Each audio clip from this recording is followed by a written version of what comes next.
Hello and welcome back to Car Talk. If you're watching this video, there could be two things.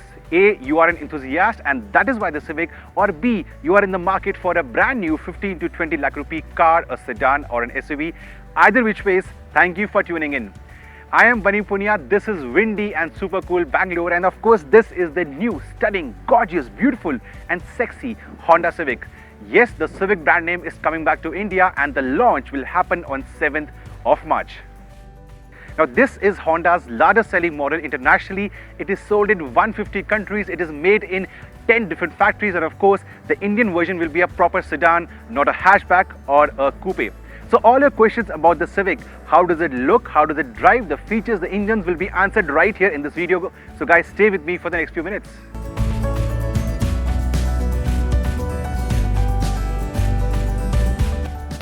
There is no denying the fact that the Civic is an eye-turner, and it's rare for sedans to look bling in white. This one certainly does. There were two color options on the media drive, but as you just saw, we picked the ravishing red. But right now in this video, you get to see both the colors. Now the Civic landed on Indian shows last year for the Auto Expo, and what a showstopper this was. Since then, a lot has been said about the way it looks, or rather the way it turns heads. So I'll keep this section short and simple. Now this is the 10th generation Civic that has lost 22 kgs but gained 25% torsional strength. It is wider but sits lower for a sporty stance and also gets the largest alloy wheels in the segment. These are 17-inch in height and they look great on the move. The front is sharp and the thick chrome grille is a family resemblance now. This chrome extends all the way into the headlamps on either sides. Looks nice, right? There is more chrome around the lower part of the bumper as well. The new Civic gets DRLs up front with LED setup for the lamps. The side profile is subjective, but I'm a big fan here. Just look at this coupe sloping roof which blends into the rear. Full marks to Honda for getting this car here, given the rear is bold. It's different but works. In fact, कुछ different हमेशा बिकता है India में. The inverted C-shaped LED tail lamps steal the show at night. Looks great, right? You also have a sunroof, and on the whole, the Civic is definitely one of the better looking sedans in the category.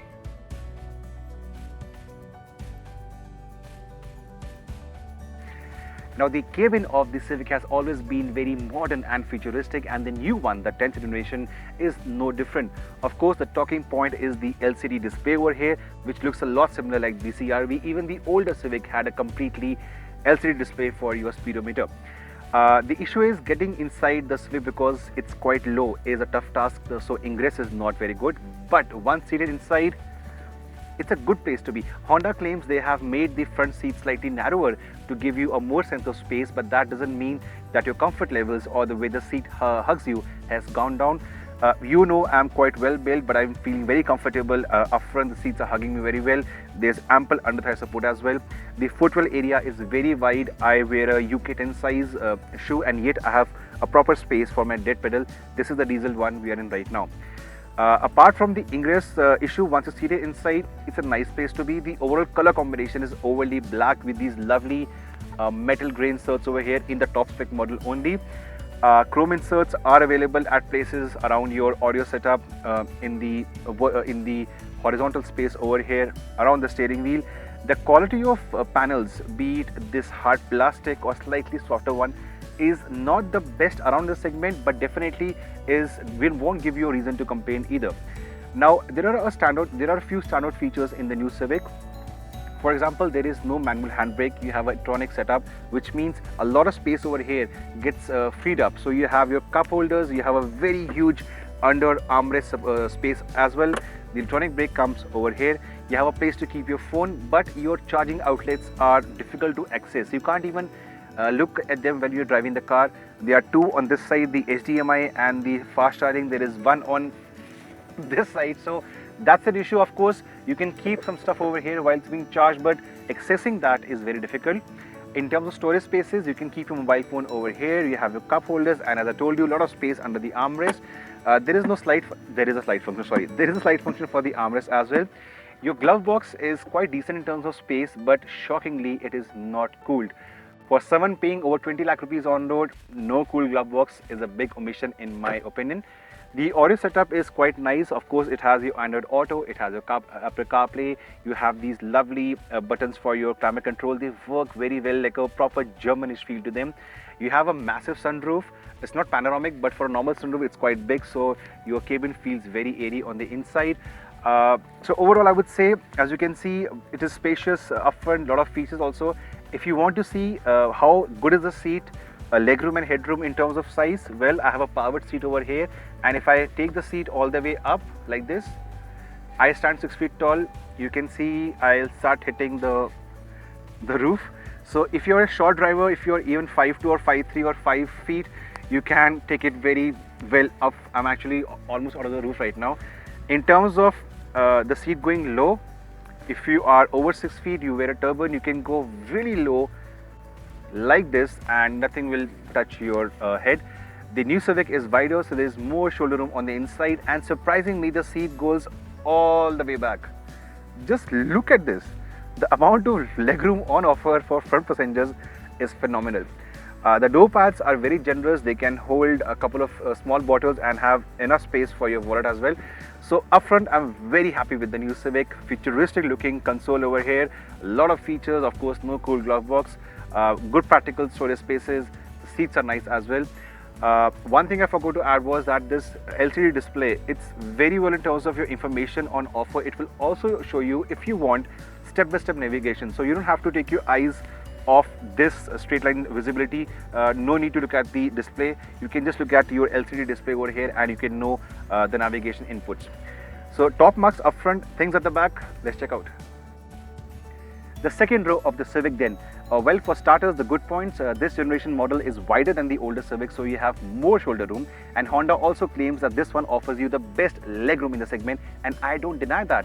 Now, I stand 6 feet tall. I have positioned this seat for my height, and in a comfortable manner, you can see I have a good 3 to 4 inches of gap left over here, even enough room over my head. Not bad. So on the move, if I want to slide and sleep like this, I can definitely do that. Apart from this, the visibility at the back for you is very nice because there's a sunroof, airiness over here. While the overall interiors have overly black feel, the seats are finished in beige. So beige and lighter colors always give you an airy feel. The windows, they roll down almost completely flat, so that is also a good point. But like the front seats, getting into the rear seats and getting off from the rear seats is cumbersome. I will frankly say it's not the best around. Coming to the low points, well, there is no charging outlet at the back, which is a big surprise given in our modern times of our smartphones.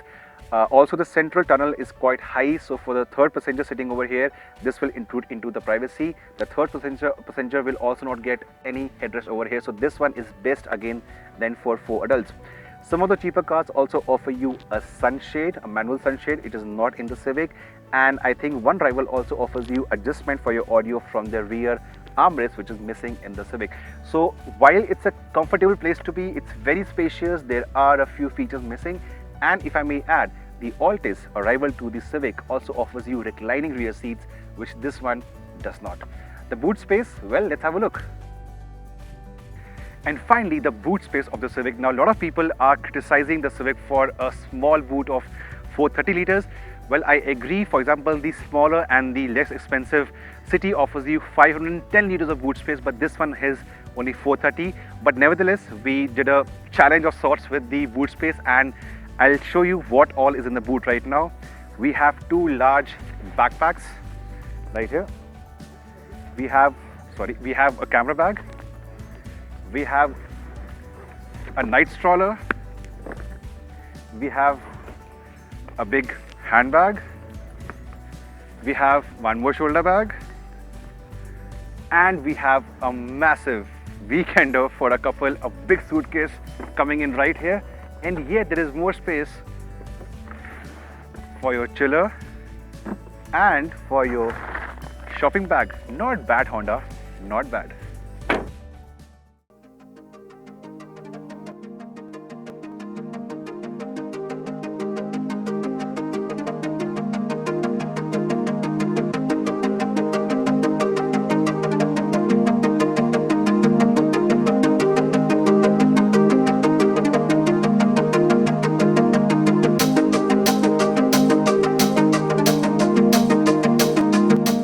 finally, the driving bit of the Civic. Now, I'm sure a lot of you guys want to know how the new Civic feels from a driver's perspective. As we all know, you have two engine options on avail, a 1.8 litre naturally aspirated petrol, the one we're driving right now with the CVT automatic 7-step option. In fact, it's standard, there's no option, there's no manual on the petrol. The second is a diesel, a 1.6 litre Earth Dreams turbo diesel, the same we see on the CRV as well. That is only offered with a manual transmission, a 6-speed manual, no automatic. So, of course, a lot of people are already disappointed that they wanted a sporty appeal for the petrol with a manual, which is not available. Those who want the frugal convenience of a diesel don't have an automatic. But that apart, let me tell you, things are not that bad. Of course, the petrol we have right now, the driving right now, if you compare it with the Elantra 2.0 or the Octavia petrol, which is a TSI unit, well, this one will disappoint you. But stand alone, if you drive this car in traffic, if you drive this car in slow moving narrow straight highways like the one I'm on right now, the power throttle response, it's a CVT box. You have literally unlimited number of ratios. So the way the car responds to your inputs in traffic, in slow moving roads like this, is really commendable. Of course, I'm not denying the fact that when you want to go fast, pedal to metal, this is what happens with the Civic. It becomes very audible, but there is not a corresponding shift in momentum. You are, of course, not pushed back into your seat. I agree on that part. But again, as a fuss-free, comfortable city car, the same you can use on weekends, it's a not bad deal. The icing on the cake, even for this segment matters. The icing on the cake is the certified economy. 16.5 as per ARAI is segment best. For us, we're getting 10.2 right now, which is commendable for a car of this segment from a petrol motor, from a CVT setup. In terms of your comfort levels of the NVH kind, which we should talk about the noise, vibration, harshness levels, Honda claims the Civic is the quietest car in the segment, and I don't deny that fact. On the move, it's really very smooth. The vibrations are kept at a fair distance from the driver and the occupants, even the diesel one. So NVH levels is one area where they've done a good job. The petrol one, in terms of dynamics, suspension is something I really love. It's a comfortable setup. I drove the same car with 4 people on board. I'm driving the same car alone right now. So the absorption capabilities of the suspension, it's not geared towards being an enthusiast delight, let me tell you that. But again, for a typical customer, it's a very comfortable setup. Even sharp undulations are dealt with very properly. So to summarize, the petrol CVT, it's a very good city companion. The way the CVT responds to your input is very good. Suspension is comfortable. The steering is not very light at city speeds, but weighs up nicely as you go faster. This one gets a variable ratio dual pinion setup. I haven't heard this as a common setup in the segment, but yeah, it seems to work quite well. The diesel one that I drove in the morning, 6-speed manual, same engine as the CRV. For comparison's sake, the Altis has less power and less torque. The Elantra diesel has more power but less torque. Kitna deti hai? Again, it's a pricey segment, but people, it will matter to a lot of customers. This is the most efficient in the segment. It even beats its own sibling, the city diesel, by a small amount. 26.8 kmpl as per ARI is a certification, which means in your city runs, if you're using the 5th gear a lot, you can easily get 20 kmpl. Apart from that, what really surprised me was, I haven't driven the CRV diesel, by the way, but I've driven the city diesel a lot. So what surprised me were the overall NVH levels. When the car came into the porch in the hotel, the diesel Civic, the way it was sounding on the outside was remarkable. I took it for a spin, and the insulation done by Honda is commendable. We all know the Amaze, the City, the BRV, the WRV, all these diesel models from Honda, they suffer from poor NVH levels, and the sound really comes into the cabin, but this one was impressive. Ample punch, ample power available, but low down in the rev range under 1600 RPM. Surprisingly, the way the Amaze and the City move in traffic, this one wasn't moving, the diesel one in the morning. So there is a bit of turbo lag, but beyond 1700 RPM, you are literally pushed into your seat. It does cruise very well. 80 kmph in the 6th gear is only 1400 RPM. Even the gearing is sufficiently tall. The first is good for 46.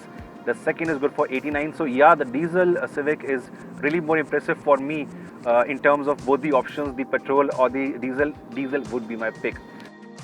One thing I want to really add is that I'm doing 60 km/h right now, and the road noise coming into the cabin is remarkably high. It could be because of the tires or the road surface over here, but this is one area where I think Honda could do a bit better job of keeping the road noise away from the cabin. Now, one thing that is available in both the diesel and the petrol Civic models is a lane watch system. It is a segment first feature. What happens is when you give the left indicator like this, the camera display on the screen immediately, it shows up what's happening on your left rear side, because there is a external camera mounted on the outside left mirror. That external camera is facing rearwards, so the moment you give a left indicator, you can see what's happening behind you on the left side in the display over here. So that's a very clever technology. Now, Honda cars are often criticized for being too low to Mother Earth, and if you are 4 people on board, you will end up scraping a lot of speed breakers. But in this regard, they have made sure the Indian spec Civic gets a race suspension. What they've done is the front is up by 15 millimeters, the rear is up by 20 millimeters. In the morning, again, I was driving with 4 people on board, and in spite of that, we didn't touch any speed breaker around our test route. That's a remarkable achievement for the Civic. So all those who are thinking that their Civic will kiss Mother Earth or speed breakers every now and then, don't worry, all's well. Now, there are no modes available in the Civic, no driving modes, no steering modes, but as I told you, the steering gets a variable ratio setup, and just a few minutes back I did try a few lane change maneuvers like this, 3, 2, 1, 0, but it remains very good. Suspension is slightly on the softer side, but the steering makes up for that. So there you go, the all new Honda Civic. I'm a fan of the way the car looks, be it the front end or the sexy rear profile of the Civic. Now, the only piece missing in the entire puzzle is the pricing. As I told you, 7th of March is when Honda will launch the Civic in India. All the versions, all the prices will be out on that date, so you have to come back to our channel, to our website to know about the pricing. But as of now, what can I say about the Civic? It looks very well, ample space on the inside, a very comfortable ride, a very frugal diesel engine. Now remember, every month Honda is selling thousands of cities in India, and the city owners might want to upgrade to a bigger Honda. For them, the Civic makes so much sense. I agree, some features are definitely missing. No automatic on the diesel.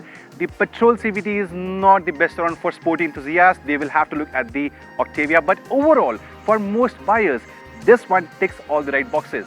Now, this segment of D-segment cars has been shrinking over the years. You only have 3 other rivals in the segment: the Corolla Altis, the Octavia and the Elantra. The Elantra offers the best value. It has the lowest entry price. The Octavia is other end of the segment. So if Honda can cleverly position the Civic between the Elantra and the Octavia, they will have a definitive winner on their hands. What do you feel about the Civic? Let us know in the comment section below. And guys, to watch such videos, you know what to do. Hit that subscribe button.